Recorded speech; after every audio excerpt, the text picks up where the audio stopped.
Hello and welcome to the latest edition of Central Coast Newspapers Video News. I'm Jackie Pearson and today I am joined by Senator for New South Wales, Deborah O'Neill. Welcome, Deborah. Thank you so much for making time to be here. Good morning, Jackie. It's lovely to be back on the coast and having time to chat with you. You've just come from the National Conference?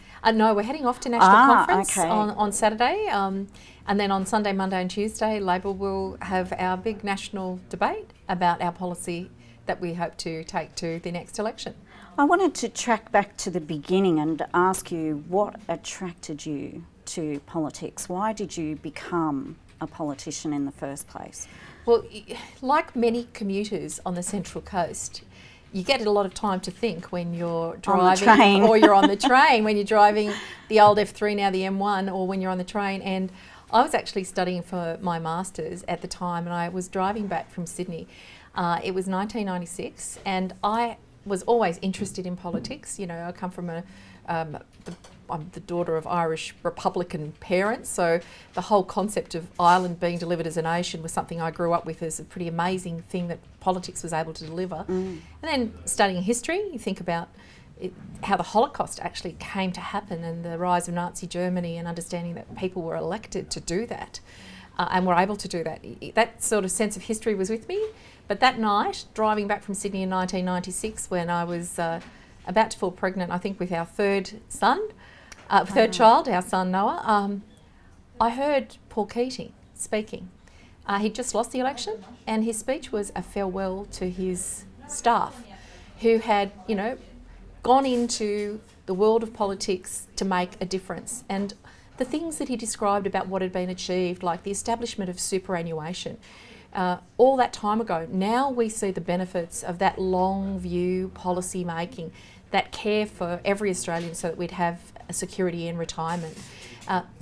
That was just one among so many things that he spoke about. And I thought, I'm going to do it. I'm just going to ring up and I'm going to join the Labor Party because what he spoke of was a vision for an equitable and fair Australia that spoke to my heart. And wow. I just decided to do it. So with your Irish Republican background, I suppose there was never any doubt in your mind that Labor was your party? Well, in Ireland, politics isn't quite divided in the same way as it is here. But I think the whole concept of an option for the poor was something that I was brought up with. It's part of my Catholic education and my Catholic inheritance from my parents. You know, the story of the Good Samaritan, that everyone is your brother, everyone is your sister, should I say, in these days, that you need to look after one another, and that social policy makes a big difference to how we actually look after one another, or we leave people by the wayside. And the worst thing I see that breaks my heart sometimes is that people need to feel that they're superior to others to feel like they're having a good life. Well, in my version of Australia, in the Labor's version of Australia, we're all better off if we all move ahead together. It's not about leaving people behind, and it's not about, you know, extreme wealth at the top and terrible poverty. We've got enough in this country to be able to lift everybody to a place where we can live in peace, safety, in a community where we look after one another. And that's the kind of vision for Australia that Labor offers. That's why I joined the Labor Party. That's such a lovely philosophy. You've been very fortunate, well, I hope you think you've been very fortunate to sit in both the lower and upper house. Yes. First of all as a member for Robertson and now as a senator. What were the two experiences like, and you know, do you have a favourite? Not that I expect you to answer that question, but compare and contrast for us. The great thing about being able to serve as the member for Robertson was the capacity to actually really represent this community where I've lived since I married my husband in 1985 and moved up here, this community where we've raised our children. Now, this community was right at the heart of everything that I was able to do in the Gillard government. And I think about the tens of thousands of people who have now been able to get their cancer treatment in the cancer centre at Gosford, which was a great achievement for this community, and one of 26 regional cancer centres that Julia Gillard made happen across this country, because people in regions like ours were dying of cancer at a Yes. much higher rate than people in the city. And again, that's sort of the Labor project.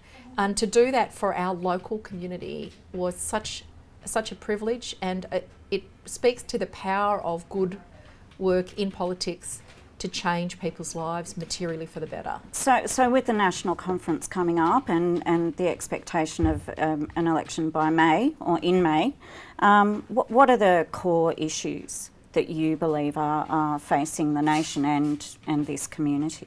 Well, I guess the last 5 years I've spent in the Senate, so it's a very different perspective Yes. of what the government is trying to do. So with a Liberal government having to negotiate their legislation through the Senate, we look at what's going on really carefully. And some of the achievements that we've had are preventing $100,000 degrees in the Americanisation of universities. Wow. I mean, if you talk to anybody in this community, even those who have considerable wealth and have been, blessed with great fortune financially, Yes. if you said it would cost $100,000 for your child to go to university, for your son or daughter to go to university, it's enough to put people off, and we can't afford to do that as a country. We have to make education accessible to people.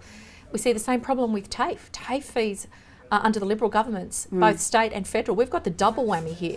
TAFE fees have gone through the roof. We've had a massive decline in apprenticeships, and young people There's are breaking also their been hearts. a massive decline in participation in TAFE. Well, the people can't enrolment afford numbers, it. yeah. They just can't afford it, Jackie. And it's one thing for an out-of-touch Liberal government that's focused on itself in Sydney and in Canberra to say, oh, we're looking after everybody. We're going to, jobs and growth. Well, we've got 17.5% youth unemployment here on the coast. Where are those jobs? What about the apprenticeships? They've just dried up. I was going to actually ask you about employment because it seems to be, and I know you recently had a forum here about the job services. Yeah. How do you solve that 17% youth unemployment rate? Where do you start? What do you do for this region to get that changing? Well, it's never going to be just one thing that is going to impact that. But the first thing we have to do is make TAFE accessible and affordable for people who are wanting to move into work. We need to have responsiveness to the work that's available in this area, and we have to have a vision for this particular community. And I think that's what's been really lacking under the current member. Across the nation, we need to be able to do this. But right here on the coast, I know that Anne Charlton, our candidate, is working really very hard to make sure that all those people who are speaking to her about their despair because they can't afford to get into TAFE, she's a strong voice, and Labor will be delivering in terms of TAFE packages for people to be able to get the training they need. Well, even things like, the tools for your trade that Gillard introduced, and that was actually when my son was starting his apprenticeship. And to lose that and have that replaced with a letter in the mail to say, well, we've dropped tools for your trade, but you can have a loan. Of $20,000. Yes, I remember him coming to me in despair, and fortunately we were in a position where we could say, don't worry, we'll help you with your tools. But not everyone is in that position. That's exactly right. Is that the sort of thing, the sort of program that you'd look at reintroducing? Well, I won't be able to make policy on the run No, today of course because not. we intend, if we're fortunate enough to be elected and become the next government of Australia, our processes in opposition have been to prepare very carefully, fully costed, affordable policy that we can make sure gets out to Australians in the way that they need it. But I think you just told the story of two different versions of reality. One is to understand that, growing up on the Woy Woy Peninsula with not a whole lot of money at your disposal, as much as your parents might have sent you to school, given you encouragement, when it comes to crunch time, you've got For no tertiary. ute to try and go Exactly, to a job. or for tertiary If you wanna education go to- where you have to travel. Absolutely. And, The costs involved in that. You can't increase TAFE fees without impacting negatively on young people who don't have a lot of money. You can't increase university fees without making it just an unaffordable option for talented Australians who I believe have a right to benefit from that education themselves, but who we desperately need to invest in that education for the whole of the benefit of the country. So Labor, we'll be talking about education. So, Labor is the party of education, and we've had significant cuts to the funding that should be coming through to our schools people hear the word Gonski, you know, they go off and they do their life and they hear this Gonski, and then they have a very clever branding strategy that Gonski 2.0. Okay, well, you think that 2.0, 3.0, 4.0 is going to be better. Well, the reality is it's $14 billion that the Liberal government is taking out of public school education that Labor will put back in. Now, even with the Labor response to the healthcare announcement made at the meeting with the premiers this week, yes, you know, we're still not back to even being on par with some of the funding that was cut in the 2014 budget, are we? This is why you're a really great journalist, because you can remember these things. And I understand, because I came to politics late, and I wasn't a journalist, I was a teacher. You know, I was preoccupied with looking after my students. You focus on the things that are in your life, and you're not constantly keeping track of what's going on historically. So the reality is there were going to be no cuts under the Abbott government. He was heading in with no cuts to the ABC, no cuts to SBS. He was going to make sure there were no changes to the age pension. All of these things he did, and he massively cut health. So within the first few weeks, there was a national partnership agreement where the states and the federal government were at 50-50. Well, Mr. Abbott tore that up. And as he tore it up, that was $57 billion that should have flowed to the states and the territories that never got there. For New South Wales, it was $22 billion that was pulled. So we've seen the erosion of community health. We've seen perinatal Aboriginal health nurses withdrawn. We've seen a decline in access to community mental health.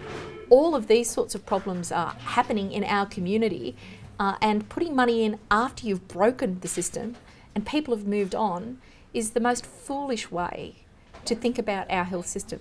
We need continuous and proper care with ongoing therapeutic relationships with people. And people who are working in the health sector, they need their job to be secure. Well, that brings me to another issue. I was quite surprised to find, because I come from a small regional New South Wales town, that this area with its 360,000 odd population does not have a dedicated palliative care hospice. In the town I grew up, it didn't matter whether you had faith or what your particular brand of faith was. The nuns ran the hospice, and everyone was welcome there. And there would have been 20, 40 beds in that hospice. How did we manage not to get one, and what are we going to do about it? Well, look, I know that there's been a really significant community campaign, and many doctors over the years have spoken about this. The problem is, if you're a government that's pulling money out of health rather than putting it into health, you're never going to get a hospice. And I know that Labor's candidate for Robertson, Anne Charlton, is actually part of the local community push. In her role just as a community member, she became very aware of this particular issue of palliative care.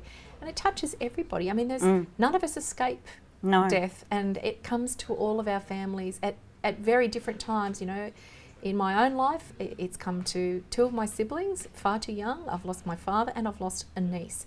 The palliative care that they received was so varied from place to place, but when it was good, it was really good.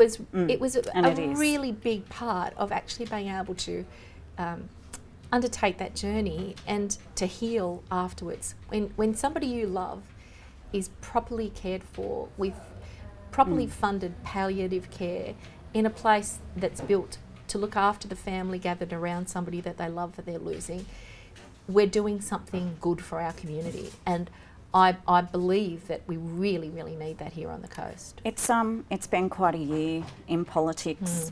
Amazing, particularly for women, and particularly for the Liberal government. How have you? What do you make of it all, Senator O'Neill? What's going to happen next? Well, it's kind of like, you know, when you're a kid and you put your hand into a box and you'd pull out something and it'd be a lucky dip, and you just never know what you're going to get. This is what it's like every day in the Parliament. There's a routine order of business that should be ordered set of the way in which the government is going to proceed through the things that they've committed to legislate, to put the laws through. And the House of Reps doesn't often get closed down early, does it? No, it doesn't. And we never know what's going to go on from day to day. From hour to hour, they bring in these motions called Hours Motion and change everything all of the time. It's a government that's falling apart. It's in chaos. They're only focusing on themselves, trying to keep their own jobs. They're certainly not focused on the benefit of the local community. And I think it's really time for this lot to be moved on. They are not looking after the country. And when they pulled up stumps early and didn't stay back to do security legislation for the country, it just shows you how much they treat the Parliament as a toy that they should play games with, rather than a place to do the serious legislative work for this country and our national benefit. Is the opposition ready to govern? And do you anticipate the next general election seeing an increase in the number of crossbenchers? Look, the opposition is absolutely ready to govern. We have been a government in waiting, in preparation, with very, very careful policy making going on, and a proper cabinet government where decisions are made with careful consideration and anticipation. We're also taking very serious and careful economic work to make sure that we have the money to do the things that Australians expect to be able to find in their community: access to health, access to a decent education at every level, whether it's preschool, primary school, high school, TAFE, university, or even higher education, with a vision for science, technology, engineering, math. We're doing all of that work. So absolutely we are ready to govern. And we are the only stable force in the Parliament of the country. You know, Labor has had a united team under one leader, Bill Shorten, for 5 years, carefully planning and thinking about the issues that confront this country and developing policy to meet the needs that we have. And the reforms that Rudd put in place means he's not easily knocked off. Well, and that was to be prescient. frank. Well, absolutely, and it was prescient of our party to do that, having gone through the experience that we did. So people can count on Labor to be a stable, serious, organised government, and we will look after the people of Australia, all of the people, not just some of the people, not people with at the top end of town with a lot of money in their pockets who have essentially been driving a lot of the Liberal National Party policy against the interests of communities like ours. They worry about the city slickers. Well, the Central Coast isn't the city. No. We need things. We need a lot more here than this government has been willing to give us. And they brag every day about what they do. People here on the ground know the reality. Lucy Wicks has let them down, big time. Okay.